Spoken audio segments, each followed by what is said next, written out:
Welcome back, and I'm glad that you could join us tonight. We've missed the last 3 nights. I tell you, sometimes life gets so busy and so hectic, by the time you get in and ready to tape, it's already too late at night.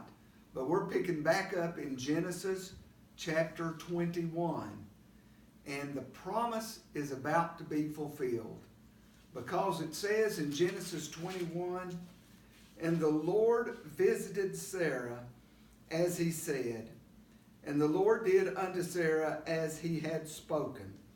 For Sarah conceived and bare Abraham a son in his old age, at the set time of which God had spoken to him. And Abraham called the name of his son that was born unto him, whom Sarah bare to him, Isaac. And Abraham circumcised his son Isaac, being 8 days old, as God had commanded him. And Abraham was 100 years old when his son Isaac was born unto him.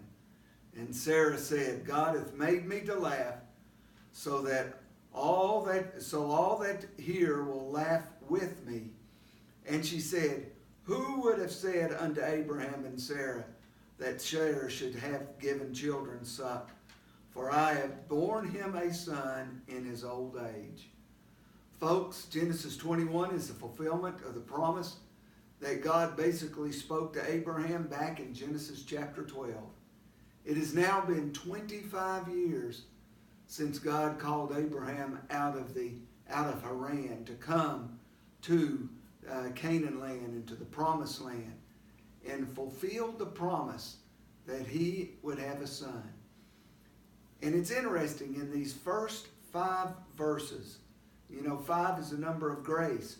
And in these first 5 verses, here we see the grace, the power, and the plan of God starting to come together.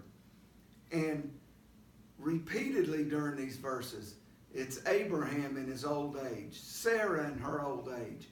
And indeed they were. Abraham was 100 and Sarah was 90. Folks, this promise was fulfilled supernaturally, because a 90-year-old woman cannot bear a son. A 100-year-old man probably can't bear a son. And yet, here God supernaturally brought this together. And of course, Isaac is a type and shadow of Jesus Christ. When you're looking at this miraculous birth, because Sarah was barren and Abraham was old, it's similar to the time that Jesus was born, because Jesus was born to a virgin.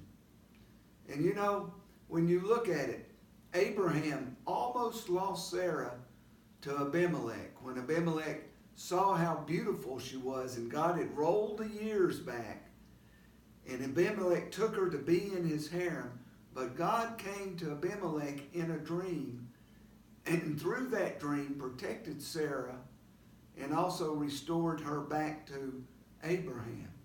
When you look at the birth of Jesus Christ, here Mary was pregnant but had known no man. She was already betrothed, or what we call today engaged, to Joseph. But God had to come to Joseph in a dream, just like God did to Abimelech, in order to preserve those two together. And it was a supernatural birth for both Isaac and for both Jesus.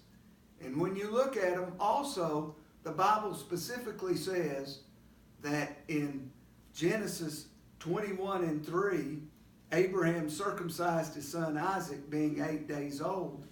And then when you turn over to Luke chapter 2 and verse 21, on the 8th day, when it was time to circumcise him, he was named Jesus. So Jesus was also circumcised on the 8th day.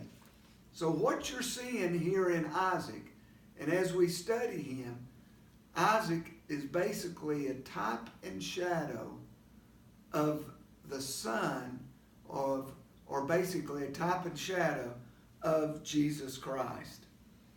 And Abraham and Sarah called their son Isaac, which in Hebrew means laughter.